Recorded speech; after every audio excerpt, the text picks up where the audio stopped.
Sampson and Duuuuub are back. Here we go, week 4 results coming to you next.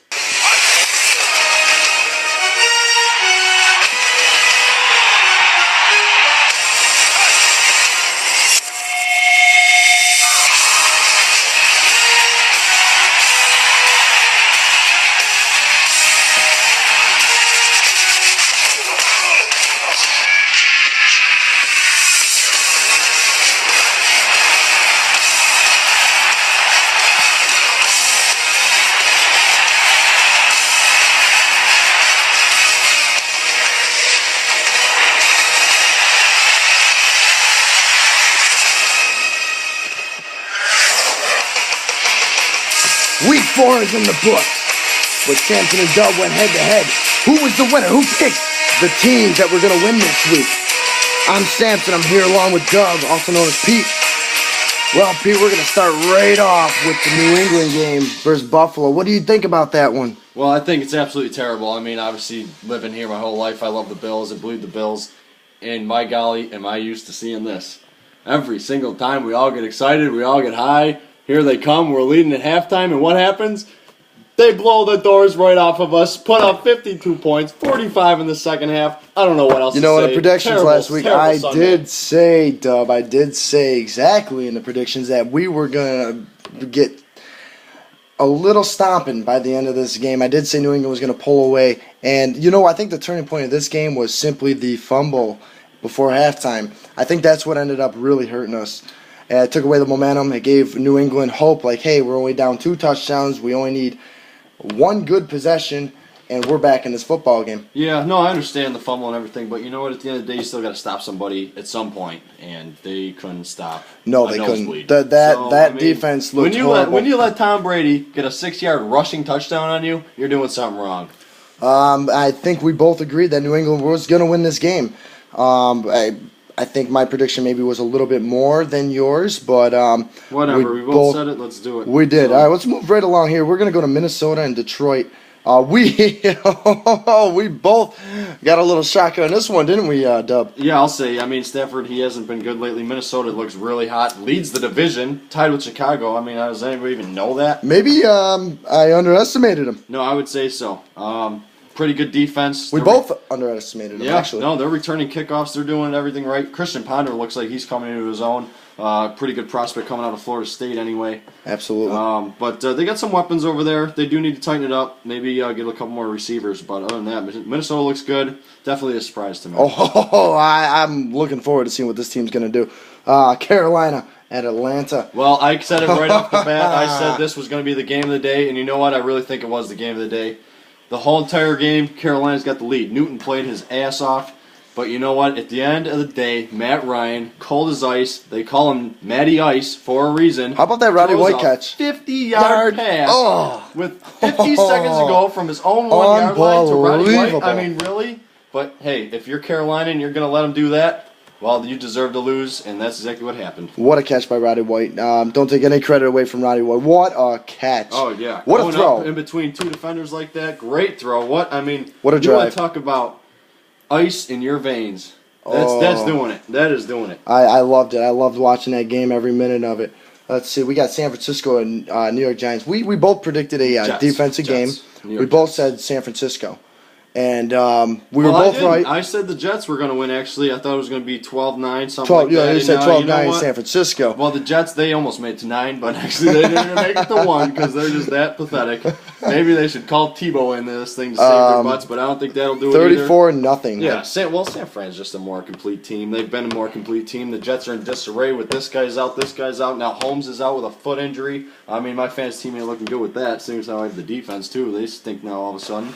But, well, you know what? That wasn't a game from the very beginning. San Francisco defense, I made it a point last week that it was going to be San Francisco's defense, that if they controlled this game, they were going to win. I didn't expect them to win as big as they did, but they did, and their defense got it done, holding the Jets to nothing, a big goose egg. All right, we got next here San Diego at Kansas City. Now, Pete, you picked San Diego, or you picked Kansas City. I did.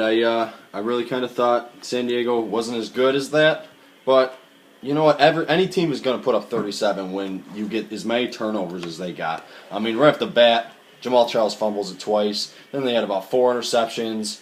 So, I mean, when you turn the ball over, you're not going to win. They did put up 20, so it's not like they got killed. They were able to score, but, I mean, it really wasn't much. It was real interesting to me. If you listened to the video before, you said that Jamal Charles, that was kind of why you were leaning towards the Kansas City Chiefs. He actually had a good day after his fumbles. He did. He turned it around. I mean, but those fumbles cost them a lot.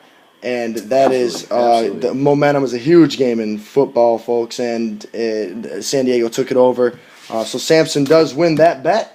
Thank you very much.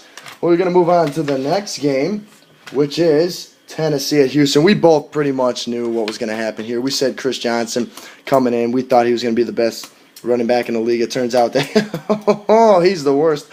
But he did show up for once, finally. I mean, he put up finally 140 yards, but his best game and going back to last season. But it's just not enough. So what's going on here, Pete? I mean, Chris Johnson finally has a good game, and they still get a pretty severe beatdown. Well, they lost their quarterback in the first half of the game. Goes out. I mean, you would expect Matt Hasselbeck to come in and maybe do a little bit, but Kenny Britt's out. I mean, who's their wide receiver after Kenny Britt? Exactly, thank you. There is nobody. So when he's gone, you're throwing to rookie, the kid out of Baylor. He hasn't been too great. And, Matt Hasselbeck's just an old man. Houston's defense looks great. Houston's offense looks great. Houston's special teams look good. They're going to New York this week. They're riding high on momentum. One of 3 4-0 teams. They deserve the win, and they got the win.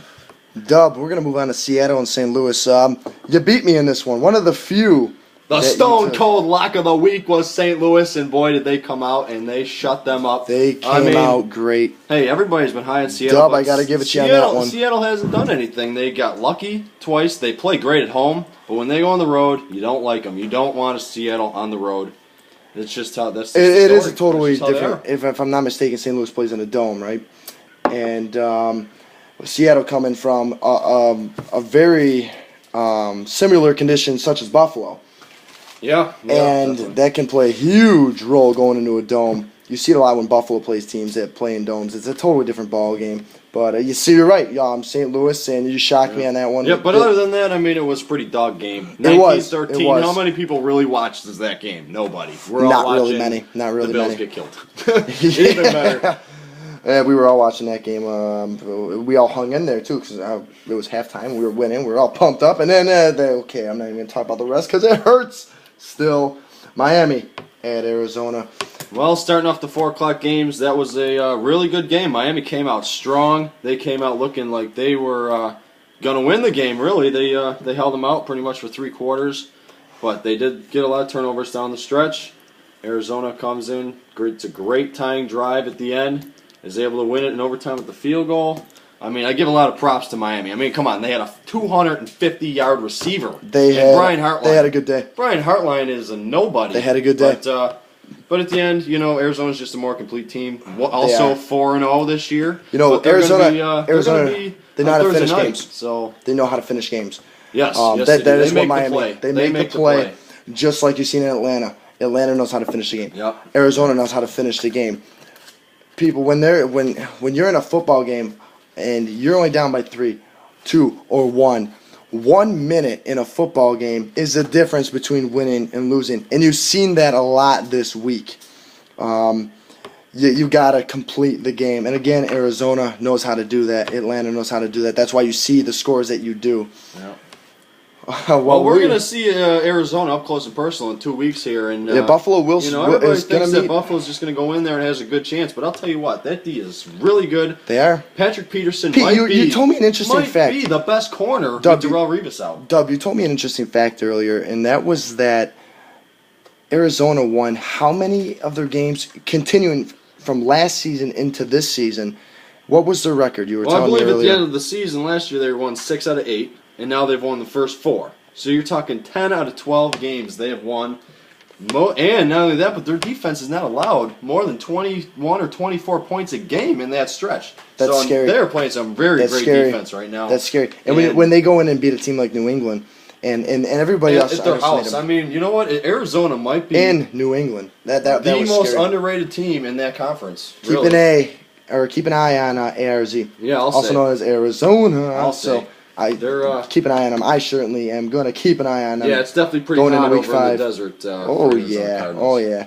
Let's see. We're gonna go on to Oakland and Denver. Well, this really wasn't a game at all. I mean, right off the bat. And Sampson did say that. Did I not say that? You did. I really kind of liked Oakland here. I thought they'd be able to run the ball. They couldn't run it. They couldn't throw it. They couldn't do nothing. They got destroyed 37-6. I mean. And I did say last week that the reason this is going to happen is because Peyton Manning has more control of his team. Oh yeah, he's more complete. He's the sheriff. He is the sheriff Mr. of that Gruden town. Likes to remind us every Monday night of the season. So Denver went in there in 37-6. They put a stomping on Oakland. There's really nothing much to say there. No, I think they're pretty ready to take on a good New England team next week. That should be a hell of a matchup. Oh, New England at New England and Denver. Look forward to that one. Moving on here. Well, here's another one that Sampson took, and this was one that I wasn't sure of, but I really had a gut feeling that Cincinnati was going to take this one. Cincinnati at Jacksonville, 27-10. Cincinnati takes it. I just that thought they were faster. They showed a lot more spirit. What do you say? No, I have to agree. I mean, Cincinnati is a good team. I did underestimate them. I was kind of actually going by the way people were perceiving the game. I just thought Jacksonville would come out and play a little bit better, but Jones-Drew did not play well. No, he didn't. Gabbert didn't play well. Not really much. Sorry for those of you with fantasy, Maurice Jones-Drew. Yeah. Maybe Jacksonville will have a little bit better luck in Los Angeles, but moving to Green Bay. We're going to move right on to Green Bay. We have a lot to talk about with this one. We're going to start off by saying Sampson did win this one by saying Green Bay, but I'm not going to go and blunt about this one and gloat about this one because you want to know why. Because that was a hell of a game. And I got to admit, Pete, I was sweating because New Orleans had him by the throat. Yep, had him dead to rights. And Green Bay came back, and again, like I said earlier, they know how to finish a game. Yeah. New Orleans does not. Don't tell that to Seattle. But for the most part, Green Bay knows how to close the game. They're a good team. Aaron Rodgers is awesome. But, I took a shot on New Orleans saying the upset. I was almost there. I did say it would be the highest scoring game of the day. You're outside close. of New England putting up 50, it was. 52. And, it was just a great game overall. It was exactly what you would expect out of two great offenses. And you know what? You made a good point there that I did not look at was the fact that there was two great offenses coming into this game. Yeah. And I looked not that I looked past it, but they've been struggling. Green Bay's been struggling. They have been struggling. But although I was right with Green Bay, I got to give you lots of props for picking New Orleans the way you did. Well, at least they covered, so that's what matters. They did cover, for those of you who look at that's spreads. That's what really matters. And who won the money? It does matter. That's what we're here to help you with, too. And we're going to have other videos out that are going to help those of you that look at spreads. But for now, we are picking straight up, and it was Green Bay. But I'm not going to gloat about this one. Washington and Tampa Bay. We both took Washington in this one. We did both take Washington. Actually, you know what? I might have said Tampa Bay. Actually, no, you said Washington. We both took Washington. We both said RG3 was going to get it done. All right, well, I really like this RG3. He's not on my fantasy team for no reason. This guy is the real deal right now. He can run it. He can chuck it. He's got a laser for an arm. I mean, his pass is from him to the receiver in like 0.5 seconds. That is awesome. I love seeing this RG3. Washington, I'm not a big fan of theirs, but I'll tell you what, it's good for them. It's good for that fan base. They have been as unimpressed as ours. I love watching them. But exactly, they're exciting to watch right now because of RG3. Pierre Garçon looks like he's going to have maybe a career year if he stays healthy. You know what? That's great to see. I love to see it. Exactly. The biggest weakness with the Washington Redskins is going to be their kicker. Their kicker has struggled over the years. They've gone through kickers. They've had Gano. Yeah. Now they make the worst decision. They go and get Billy Cundiff, who's just a choker from Baltimore. He blew the game in the playoffs.